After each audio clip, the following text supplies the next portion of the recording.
This is absolutely amazing. And, I come from the private sector, and we believe in recognizing success. And I need to start, before I even talk about my presentation, in recognizing the success of Board Bea and Origin Green, because it is remarkable. Almost 1,000 of you in the audience for an initiative that is about a year old, the Prime Minister of Ireland delivering the opening comments, Excellency Minister Coveney with us for the entire day. This is remarkable, and I just want to give Aidan, Board Bea, Origin Green, and the entire teams a round of applause.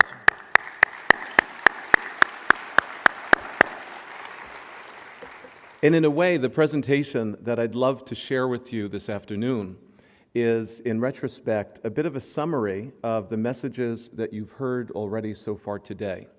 It's through the perspective, through the lens of PepsiCo, the world's second largest food and beverage company. And the things that I always like to point out about PepsiCo are a few.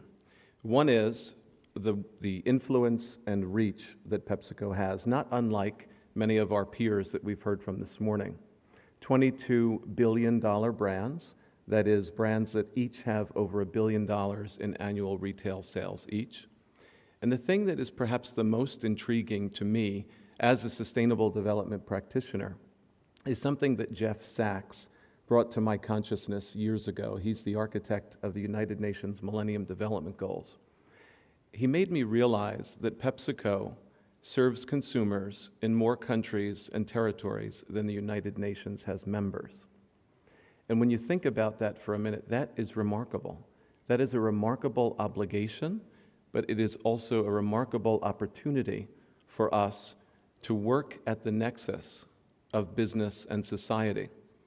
And that's what the discussion is about this afternoon. How can business and society flourish long term? And I specifically chose the word flourish. It's not just exist. It's not just the standard. We want people and planet and business and governments and nonprofits and academia to flourish long term. And the only way we're going to do that is if we strike the right balance between social and economic growth and natural resource use. That's the crux of the question. We heard this morning from the Prime Minister that he said food security is critically important to Ireland's past as well as to Ireland's future. And I'm a big believer in learning from the past and recognizing the merits of history. So I want to start with this one quote from economist Thomas Robert Malthus. 250 years ago, he was talking about the same things that we talked about all day so far. He talked about the tensions between population growth and natural resource availability and use. It's not an old topic. It's a renewed topic. And the good news is, I think, from my perspective, it is higher on the agenda and it is enjoying greater visibility than certainly I've ever seen in my 29-year tenure with PepsiCo. There are also younger faces and more recent voices that are engaging in the discussion. And this is a gentleman, Professor Jonathan Foley, from the University of Minnesota.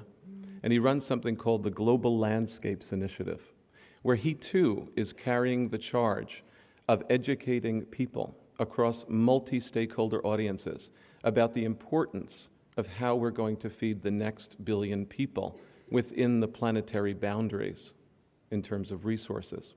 And these are the things, not unlike Dr. Clay said this morning, these are the things that need to be done to do that effectively. Simple charge, right? End hunger. Double food production by 2050 and drastically reduce damage to the environment. So to amplify some of the things that we've heard this morning, but in a very contextual food production perspective, I'd like to share with you a 3-minute video from Professor Foley. Failure is not an option. That's one of my favorite quotes because that really is the sum total of why we're all here. Failure is not an option. We need to be successful. And as we heard this morning, there is a litany of success stories across the private sector, across governments, across trade associations. We need to leverage them. And as if these global realities that we just saw on the video aren't compelling enough to motivate action. Let's talk about risk. As a representative of the private sector, we understand risk acutely. We understand how to identify risk. We're learning how to quantify risk, although that is increasingly difficult, particularly with things like the environment.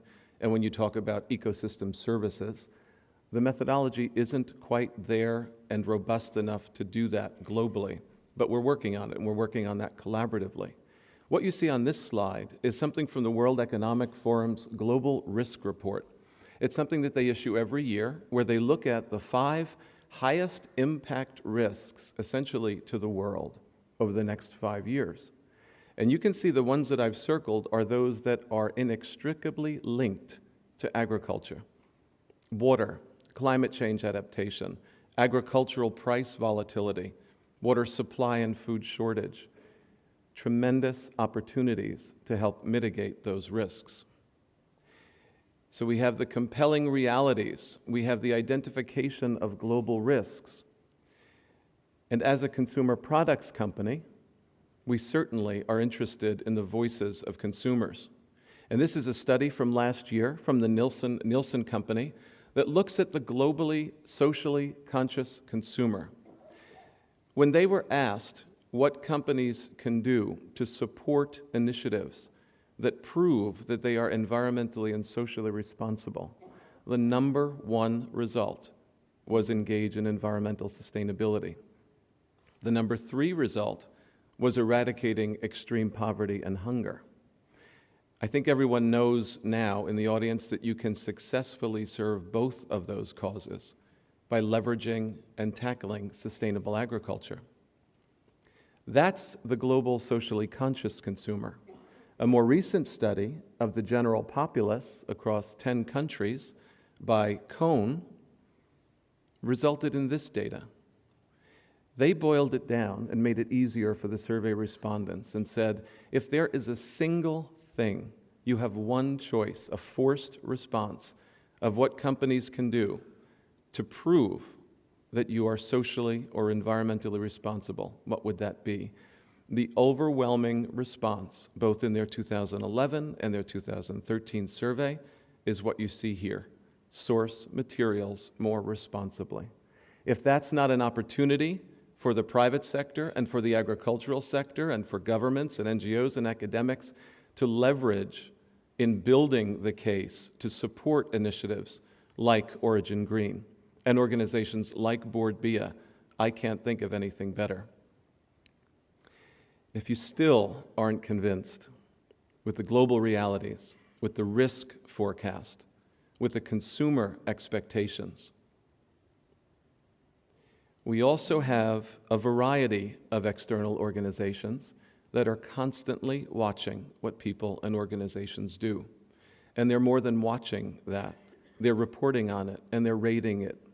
Some of those ratings are founded in sound science, others not so much, but the reality is they're all in the public domain. And we have learned, as I'm sure many of my peer companies have learned, you don't necessarily argue sound science in the court of public opinion.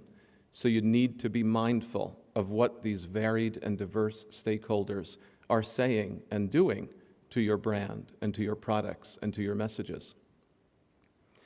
So how on earth does a company grapple with these risks and challenges, these grand challenges, as I've heard described this morning, and these remarkable opportunities?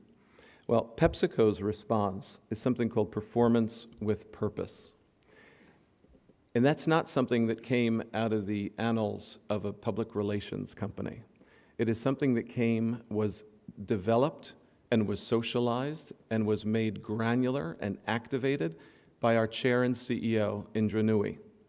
She came up with it on her own. She was president of PepsiCo. She was our chief financial officer. She understands the importance of financial performance and delivering value to your shareholders and your stakeholders. However, she is also a woman that was born and raised in a water-stressed area of India, whose mother to this day still waits for a water truck to deliver potable water. That informs pretty dramatically her actions as chair and CEO of a $65 billion company. And rather than me being the messenger of what performance with purpose is at its foundation, I have a video from Ms. Nui for her to explain it in her own words. So she has completely internalized performance with purpose and has been our biggest champion and ambassador and advocate to our 300,000 associates across the world, but also extending it into our supply chain partners and business partners and customers, and ultimately to our consumers. And I think you would understand now, having heard Ms. Nui describe performance with purpose and its linkages to environment and community and talent, that agriculture sits squarely at the intersection of both performance and purpose, for many of the reasons that you see on the slide. When a company the size of PepsiCo, that is publicly traded, makes public commitments, it brings things to a new level. It brings them into a new age of import, because you are then expected to make good on those commitments, or if not, explain why transparently. You are also expected to measure with very clear, granular metrics the success or failure against those commitments. And we made public commitments in the areas of water. We met our direct operations water reduction goal a few years early, reducing water use intensity by 20%. We provided 3 million people across the world with access to safe water, of which we are very proud. We met our packaging goal, our package weight reduction goal, 3 years early. So it's been a banner year, 2012 and now into 2013.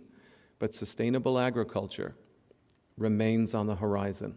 It is one of the challenges and one of the opportunities that PepsiCo continues to seize. And when we talk about our agricultural talent pool across the organization, it is comprehensive. It ranges from the agricultural sciences and agricultural practices to sourcing and supply and agricultural talent. But most importantly, you see the ring that surrounds all of those technical disciplines, and that is the ring of sustainable agriculture. It is the foundation upon which all of our sustainable agricultural initiatives are based. And we realized a few years ago that there was no single code anywhere in the world that would address sustainable agriculture with the rigor that we desired for the variety of crops and geographies in which we use and in which we do business. So we developed one ourselves over 3 years. It's called the Sustainable Farming Initiative, which we launched just this year to great effect. It is absolutely a long-term commitment. By 2020, we hope to have all of our suppliers, our agricultural suppliers, using the Sustainable Farming Initiative. And what we're really excited about is it's not just an on-farm verification tool, but it is a way to share best practices and to help build capacity with the farmer, with the grower, at the center of the discussions, and in fact, leading many of those discussions. It's important to note that sustainable agriculture, like environmental sustainability and like business practices, require rigor. It requires governance. And the Sustainable Farming Initiative sits very comfortably along a consistent spectrum of governance within PepsiCo, starting with our sustainable agriculture policy, embedding it into our code of conduct with which we share with every single supplier across the world, and now the Sustainable Farming Initiative itself. And what we think is unique about SFI, in addition to its capacity building, in addition to on-farm verification components, is its holistic approach. We made the decision early on not just to look at environment, but in fact recognize the criticality of looking at environment, social, and economic practices on farms across the world.